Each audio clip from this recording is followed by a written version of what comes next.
Hey everyone, welcome back to bageltcg. I hope everyone had a great holidays, and as you may have heard in my previous few videos, I have a new schedule where I'm going to be uploading tier lists on Monday and deck lists on Friday.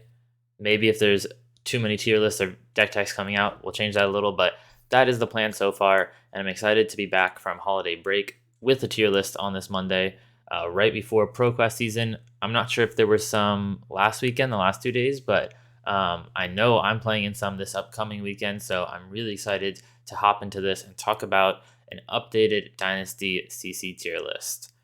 Currently, this meta looks absolutely wide open.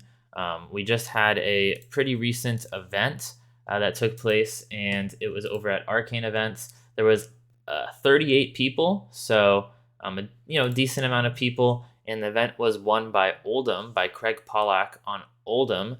And he beat, I believe, Chrissy who is the second place from World. He beat Chrissy, who was on Lexi. So Oldham and Lexi, Ice Heroes there, and they both beat an Icelander in semifinals. So semis was an Icelander versus Lexi and an Icelander versus Oldham. So all ice, entirely ice in the semifinals. And obviously, this 138 person event does not speak for the entirety of the meta. But it does seem like Ice in general is a little stronger right now than maybe the balanced team wants it to be. I'm going to guess that's probably going to be somewhat true moving forward. I do think adding some extra blues, maybe some E-Pots to more people's decks will counteract that a bit. But Ice in general is certainly a very strong talent right now. The rest of the top 8 was rounded out by 1 Dash, 1 Briar, and 2 Bravos. So Bravo looking pretty good. And he does have a pretty decent matchup into Ice. His hammer does not care that much about being taxed. He can still swing for 6 even through 3 Frostbites. So it's pretty hard to stop him if he has a 2-card hand from swinging that Anathos for 6. Unless you really just absolutely give him a million Frostbites. But he blocks well, he swings well through Ice, and he has a decent matchup into the aggro decks as well. So I think it makes sense for Bravo to be pretty good. But let's hop into the tier list after just talking about that event. And I'm going to put the only S tier right now as Icelander. I think there's a bit of a caveat to this. I think Icelander is in the top few hardest heroes to pilot. She's incredibly difficult. She takes a ton of games.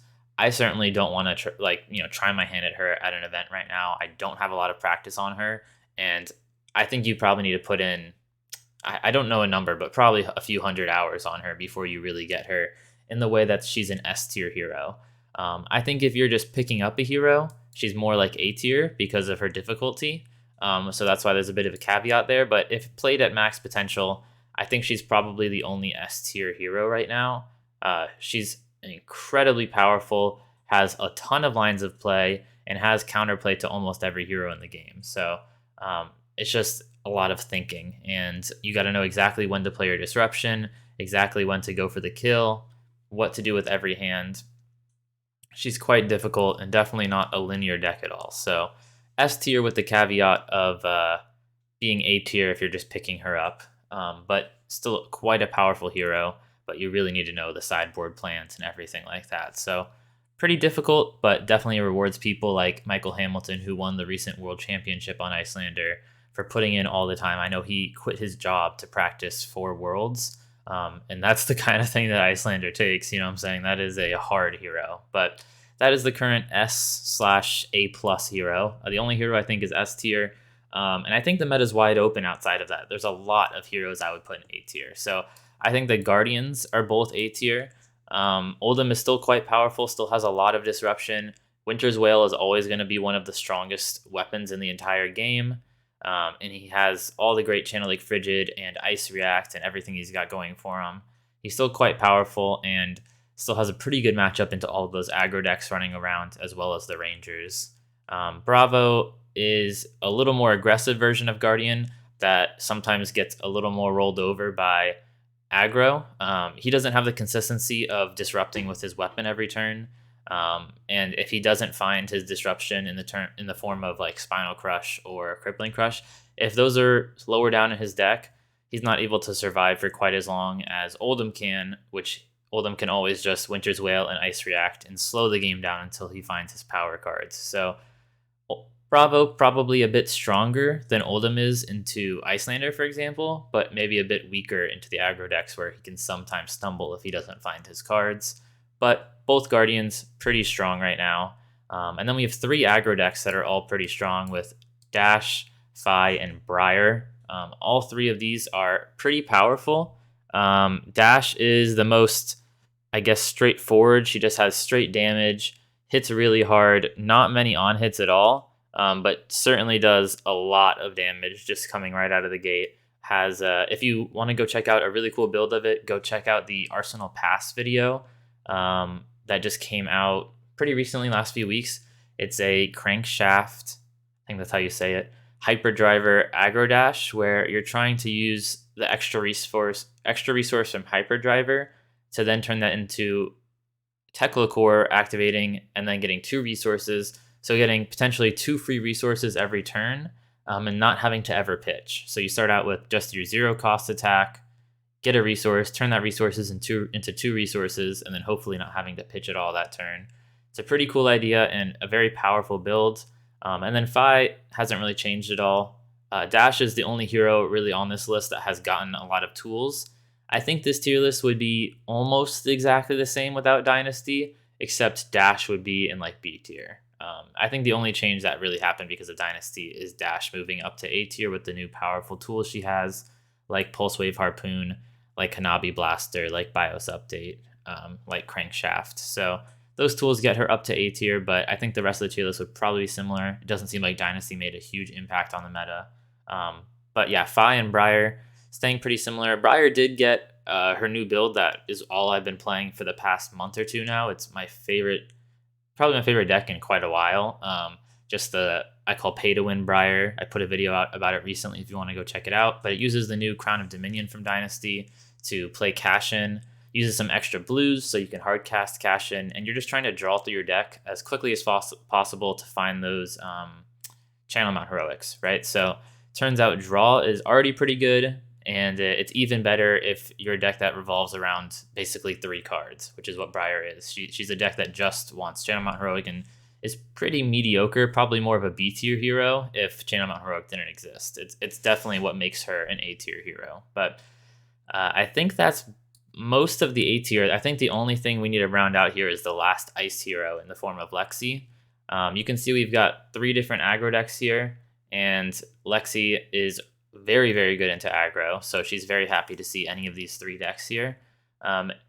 She's not amazing into Guardian, but she can still win it for sure, and she has a pretty solid Icelander matchup. It's definitely one of Icelander's less favorable matchups. I don't think Icelander has anything that she really gets completely hosed by outside of maybe like Dromai, but it's definitely like one of the ones that Icelander is less happy to see is Lexi. So a great hero. Ice talent is almost always pretty good. She got a few good new arrows in Dynasty with Heat Seeker, Bolting Bolt. That's not the card, but the one that gives a -1 counter on an equipment is pretty good. So quite a few new cards that Lexi is using that are all pretty good and definitely makes her in A tier. And I think this kind of rounds it out. But if you count Icelander as kind of the A+ S tier hero here, I'd say all 7 of these heroes are worth taking to your ProQuest, which is a lot. 7 heroes is probably the most since I've started playing this game almost 2 years ago now.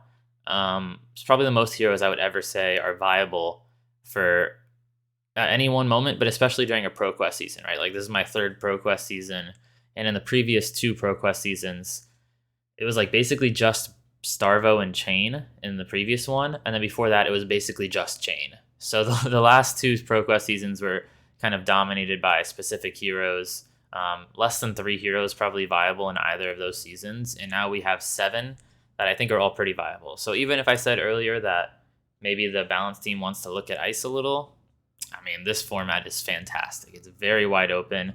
The only complaint I've heard is that it's too hard to prepare for everything, which is true. You can't prepare for 7 heroes at once. You're going to lose to some of them in your sideboard plan. It's just really hard to play for all of them. So that's probably the only problem with it, but that's not really a problem. I think that's actually maybe a good thing. So this is currently the best decks in the game, in my opinion. And then we're going to kind of hop into the B tier here, which I think is also pretty open. We've got Rhinar and Dromai, both pretty good into Icelander. So these heroes right here, good into Icelander, which is why they're higher up, but maybe have not as good matchups into these. They both struggle into the aggro decks. They both are going to struggle into, sometimes even Guardian. Dromai will be Guardian, but Dromai beats maybe these three right here and then loses to these. Rhinar beats sometimes these, loses to the aggro decks. They both lose to the aggro decks, which end up being the most popular decks in any given metagame. So if you're weak to aggro, especially in Flesh and Blood, where aggro has always been the most played archetype, it's probably not the best spot to be in. You'd rather not be weak to aggro if you can avoid it. But a hero that's not as weak to aggro is Viserai. Viserai still has its pretty good 3-card hands, Shrill, Rosetta, or Mauve, Shrill, Rosetta. So still doing that pretty well. And yeah, he's fine. I mean, he's definitely the weaker Runeblade, and he's not as fast as the other aggro decks, but he's a fine spot. He's kind of got a 50-50 into everything. If you like a hero that makes you work for every win, it's definitely Viserai. Then we've got Dorinthia. She's still pretty good. You got some new tools in those classic battles, and still has a pretty good Dawnblade list happening. I think she's quite powerful. I think she has some problem into ice, which is probably why she's a bit lower here, but definitely has a fine matchup into the aggro decks. We've got Kano, and I think that's probably the rest of this is the Kano. Just looking at the heroes we have left, obviously Prism is living legend now, so not legal, but Kano still can blow people up. I mean, technically, there's a school of thought where Kano is always S tier because he can always just deal the most damage in the game at any given moment. As long as Wildfire is legal, he can just blow people up. There's a reason people brought him to Worlds. Some of the best players, like the guys from Arsenal Pass, brought Kano. He's always like the most broken hero in some ways, but he can just get killed by aggro decks by drawing too slow. He can have the opponent have Spell Void and just lose there. Opponent can play Oasis Respite on your Wildfire and you just lose. So Kano, while technically the strongest hero in terms of just most brokenness, isn't consistent as much as we'd like him to be. Or maybe it's probably good he's not consistent, actually, because he's so busted when he does his thing. But we'll stick him in B tier, although he's a theoretical S++. But we'll put him in B tier just because of that consistency. And I think everything else will be in C tier. I don't think anything's bad enough to go in D tier right now. All these heroes are fine. Azalea has some new nice arrows and disruption from Dynasty. Bolton got a little extra power with his legendary from Dynasty. Katsu got Crouching Tiger. Levia didn't really get anything, but she's still just fine. And then obviously Arachne came about because of Dynasty, which is where we get him from. So this is kind of what it looks like right now. The C tier heroes all struggle. Basically, they all struggle for the most part into ice. And if they don't struggle into ice, which you can see ice is all in A tier and S tier, like these three heroes at the front here, Azalea, Bolton, and Katsu, all get kind of ran over by ice. And then these last two have a better matchup into ice, but maybe you're just missing the power. Arachne really isn't a full hero yet until Outsiders or whatever it's called comes out in March. Then he'll get probably the other half of his cards and he'll be a full hero. He's just missing power, and Levia is still kind of missing power. So once these two heroes get some better cards, I think they'll be a solid B tier at least. Depending on how broken those cards are, they could be even better. But this is where I think the tier list is. We'll put Prism down in D tier for dead. But I think this is where everything goes. Once again, Icelander kind of an A+. So take that with a grain of salt. It's very dependent on skill. She's quite hard to pilot. But this is where I expect everything heading into ProQuest season. If we're organizing it by like play, I think we'll probably see the aggro decks seeing the most play. We'll probably see these two, especially Fi and Dash, are pretty hyped up, especially Dash. So I expect Dash to be the most played probably. We'll probably see quite a bit of Fi and Briar as well, though. And then we'll probably see the rest of these all pretty even, maybe like 15% of the field on Dash, 10% on Fi, and then somewhere between like 5 and 10% on all these others. And then the rest of these are probably 5% or less. although people like Dromai and Rhinar and Viserai, so some of these, like these three, might see also 5 to 10%, even if they shouldn't see that as much.